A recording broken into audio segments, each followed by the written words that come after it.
दोस्तों पवन सिंह का 2022 पे न्यू ईयर पे बहुत ही धमाकेदार वीडियो आने वाला है। यह खबर तो आपको पता ही होगी।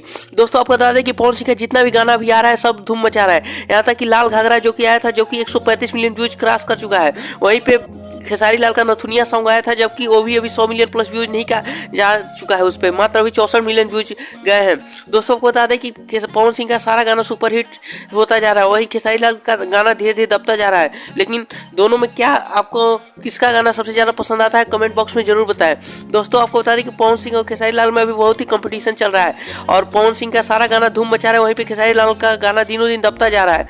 दोस्तों न्यू ईयर पे पवन सिंह अपने नए गाने के लिए पूरी तैयारी कर रहे हैं और हमें उम्मीद रहेगा कि 1 जनवरी को कंफर्म है कि यह गाना आ जाएगा, क्योंकि एक इंटरव्यू में उन्होंने कहा था। और लाल घाघरा को जिस तरह उन्होंने कहा था कि लाल घाघरा को जिस तरह आप लोगों ने प्यार दिया है, वहीं पे मेरे नए गाना को भी प्यार दीजिएगा। वहीं पे पवन सिंह गुंजन सिंह के शादी में गए थे और खूब धूम मचाए थे। यह वीडियो तो आपने देखी होगी। और आराम गाना का भी खूब अच्छा परफॉर्म मिला था और हरी पुदीना भी बहुत अच्छा परफॉर्म किया था। दोस्तों ये गाना भी